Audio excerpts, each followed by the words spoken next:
अतिशय माणुसकीच्या त्याला काळीमा फासणारं असं कृत्य आहे आणि त्याचं मी कुठेही समर्थन करत नाही. अरे बाईक चालू झाला बघून कुठे किंवा तुम्ही राजीनामा येडा रे तू खरं येडा आहे रे तू ते सगळे त्यांना भेटायला गेले. आज त्यांना मी दाखवले की कसं धनंजय मुंडे कराड यांचे एकत्र बिझनेस करणे आहे. त्यांच्या कंपन्यांमध्ये आर्थिक नफा कसा मिळतोय आणि कसं ऑफिस ऑफ प्रॉफिटमध्ये सगळं बसतंय आणि म्हणून कुठल्याही पद्धतीने त्यांचा राजीनामा घेतला पाहिजे. त्यासाठी मी त्यांना ministry of home affairs direction दिले होते. MLA आणि हे दाखवले रिप्रेझेंटेशन ऑफ पीपल्स ऍक्ट 1951 याच्याप्रमाणे 102(1)(a) आणि 191 हे दोन आर्टिकल्स ज्याच्यात सरळ सरळ लिहिलंय की कुठलाही आमदार किंवा मंत्री स्वतःसाठी किंवा त्याच्या घरच्यांसाठी आर्थिक नफा मिळवू शकत नाही. तर महाजेनकोकडनं यांना कसा नफा मिळतोय हे पेपर्स दाखवले. त्यानंतर त्यांना मी त्यांची असलेली दहशत आणि त्यांचे असलेले सो कॉल्ड समर्थक जे समर्थक नाही आहेत पण ते दहशतवादी आहेत अक्षरशः, म्हणजे त्यांनी इतक्या मोठ्या प्रमाणावर जी बीडमध्ये दहशत केली आहे त्याचे सगळेच्या सगळे फोटो रील्स अगदी शांतपणे त्यांनी बघून घेतले आणि त्यांनी असं सांगितलंय की उद्या दुपारी 12 वाजता त्यांची आणि मुख्यमंत्र्यांची मीटिंग आहे आणि त्यात हे सगळे डिटेल्स जे आज मी त्यांना कागदपत्र दिलेत ते सगळीच्या सगळी कागदपत्रांवर डिस्कशन ते उद्या मुख्यमंत्र्यांबरोबर घेतील आणि पुढचा निर्णय जो आहे तो ते घेतील. मला खात्री आहे की लोकांची म्हणजे जनभावना आहे, जनतेचा आक्रोश आहे आणि या व्यतिरिक्त खरंच ती जे कृत्य केलं गेलं ते इतकं निर्घृण होतं की आता महाराष्ट्रात अशा कृत्यांना कुठेही कोणीही थारा देऊ नये. म्हणूनच आपला लढा आहे हे देखील मी त्यांना सांगितलं आणि त्यांचं पण तेच मत होतं की याच्यापुढे असं कधीही होऊ नये. संतोष देशमुख यांच्याबरोबर जे झालेलं कृत्य आहे असं परत महाराष्ट्रात घडू नये म्हणून मी म्हटलं की धनंजय मुंडे यांचा राजीनामा हा तातडीने घेणं आवश्यक आहे.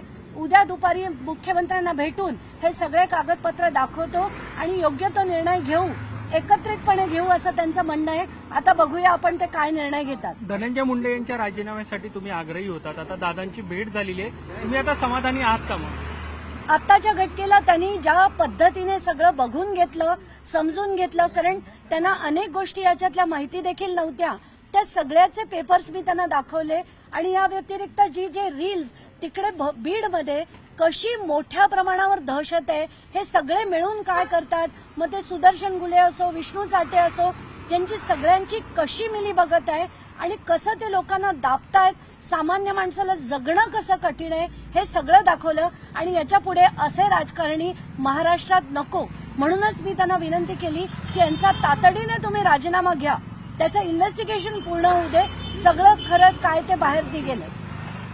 धन्यवाद. अजित पवार हेच म्हणत होते की जर तपासात काही आढळलं तर या संदर्भात आम्ही विचार करू. या भूमिकेपासून तरी ते पुढे सरकलेत का? ते आज जे त्यांना मी पेपर्स दाखवले त्याच्यानंतर कुठलीही शंका राहणं शक्यच नाही, कारण त्याच्यात मी सह्यानिशी दाखवलंय, बॅलन्स शीट्स दिल्या आहेत मी त्या कंपन्यांच्या आणि त्याच्यावर त्या बॅलन्स शीटवर धनंजय मुंडेंची सही आहे, राजश्री मुंडे यांची सही आहे आणि सरळ सरळ फ्लाय ॲश महाजेनकोकडनं ते विकताना दिसत आहेत, आर्थिक नफा त्यांना मिळतोय आणि ह्या कंपनीमध्ये तिघही आहेत, धनंजय मुंडे आहेत, राजश्री मुंडे आणि वाल्मिक कराड देखील आहेत. त्यामुळे ते काही फक्त कार्यकर्ते नाहीत किंवा एकत्र काढलेले फोटो देखील नाहीत, हे त्यांचे सरळ सरळ आर्थिक फायदे आहेत ज्याच्यावर सह्या आज त्यांना दाखवल्यावर त्यांची खात्री पटली. आणि जसं मी म्हटलं रिप्रेझेंटेशन ऑफ पीपल्स ऍक्ट आणि कॉन्स्टिट्यूशन मधल्या दोन प्रोव्हिजन्स 102(1)(a) आणि 191 या प्रोव्हिजन्स दाखवल्या. मिनिस्ट्री ऑफ होम अफेअर्स मी केलेलं जे डिटेलिंग होतं की असं ऑफिस ऑफ प्रॉफिट कुठलाही आमदार किंवा मंत्री मिळवू शकत नाही हे जेव्हा दिसलं तेव्हा ते म्हणाले हे गंभीर आहे आणि मी उद्या मुख्यमंत्र्यांबरोबर याची चर्चा करेन. ऑफिस ऑफ प्रॉफिट जर होत असेल तर फक्त राजीनामा घेऊन मंत्र्यांचा भाग घेता की हा कॉग्निझेबल ऑफेन्स सुद्धा आहे, त्याच्यावर कारवाई सुद्धा करावी लागेल. एक तर हा कॉग्निझेबल ऑफेन्स आहे आणि इलेक्शन कमिशननी जर ठरवलं तर त्यांचं मंत्रीपदच काय त्यांची आमदारकी सुद्धा रद्द होईल आणि हे होताना मला दिसतंय. जर यांनी आज कारवाई केली नाही तर मी सीजनकडे ऑलरेडी पत्र लिहिलेलं आहे आणि त्यांच्याकडनं याला सुओ मोटो पिटिशन दाखल करून घेण्याची विनंती देखील मी केलेली आहे. राजीनामा घेतला नाही तर काय भूमिका असेल? राजीनामा घेतला नाही तर काय भूमिका असेल? तर चीफ जस्टिसकडे मी जे पत्र लिहिलेलं आहे त्याच्यावर कारवाई होईल अशी माझी अपेक्षा आहे. तिथेही नाही झाली तर रिट जे फाईल करायचंय ते मी डेफिनेटली फाईल करणार आहे. हे पब्लिक इंटरेस्ट खरं तर रिटपेक्षा पब्लिक इंटरेस्ट लिटिगेशन आहे. कारण सगळीकडे हे जेवढे आपण आत्ताच्याच आत्ता पुण्यातल्या घटना बघितल्या, संभाजीनगरच्या बघितल्या, जेवढे राजकारणी असतात त्यांची दहशत कशी असते, ते पदाचा गैरवापर कसा करतात हे आपण पदोपदी बघतोय. आणि हे थांबवण्यासाठी जेवढी यंत्रणा आहे, पोलीस यंत्रणा असो, बाकीची यंत्रणा असो, रुग्णालय असो, जेल्स असो, सगळ्यांना आता शिस्त लावण्याची गरज आहे. अशोक थोरातांबद्दलचा मुद्दा आहे तो देखील अजित पवारांना मांडलेला आहे का? काय नक्की मुद्दा होता आणि अजित पवार त्यामध्ये काय? मी अशोक थोरातांचा मुद्दा देखील त्यांना सांगितला. त्यांचं असलेलं अंबेजोगाईचं हॉटेल देखील दाखवलं. त्यांच्या केसमध्ये असलेलं हॉस्पिटल देखील त्यांची माहिती दिली. आणि माझा मुद्दा एकच आहे, मला अशोक थोरात काळे का गोरे माहीत नाहीत. मला फक्त एक माहिती आहे की शासनाने त्यांच्यावर चौकशीचे आदेश दिले. त्याची 2 जोडपत्र मी वाचली. पहिल्या जोडपत्रात 12 आरोप आहेत, सगळे गंभीर आहेत. दुसऱ्या जोडपत्रात 12, असे 24 आरोप त्यांच्यावर शासनाने लावले आहेत. 3.5 वर्ष गेले, त्याची चौकशी चालली आहे, पण ती चौकशी अजून संपलेली नाही. म्हणून त्यांनी 2दा VRSचा अर्ज केला, तो देखील फेटाळला गेला. त्याच्यात किती तथ्य आहे ते त्यांनी शोधावं. यंत्रणा त्यांच्या हातात आहेत, माझ्या हातात नाही. पुरावे देणं माझं काम आहे, ते मी केलेलं आहे. तुम्ही एकंदरीत सुरुवातीपासून तुम्हाला या प्रकरणात धमक्या पण मिळाल्या होत्या. या प्रकरणात आता पक्षप्रमुख म्हणून अजित पवार तुम्हाला न्याय देतील असं वाटतंय का? तुम्ही राजीनाम्याची मागणी करताय. आज अतिशय गंभीरपणे त्यांनी प्रत्येक गोष्ट ऐकली आणि प्रत्येक गोष्ट त्यांनी रील्सपासनं, फोटोग्राफ्सपासनं, पेपर्सपासनं सगळं अतिशय गंभीरपणे त्यांनी बघितलंय. याचा अर्थ ते आता जर एवढं दाखवून सुद्धा जर त्यांनी कारवाई नाही केली तर ते अतिशय चुकीचं घडेल आणि ते करतील अशी अपेक्षा नक्कीच आहे. कारण मी त्यांच्या विरुद्ध टोकाची भूमिका घेऊन लढली आहे. 36चा आकडा आहे माझा आणि अजित पवारांचा, पण भ्रष्टाचार हा वेगळा असतो. हे जे कृत्य आहे ना ते किळसवाणी होतं, क्रूर होतं आणि हे घडू नये आणि महाराष्ट्राला ही दिशा मिळू नये म्हणून मी आज अजित पवारांची भेट घेतली. सौरभ बोंडवे हत्या प्रकरणात सौरभ बोंडवे हत्या प्रकरणात मृत्यू काय आहे? सौरभ नावाचा 28 वर्षाचा मुलगा, त्याला तलावात बुडवून मारण्यात आलं.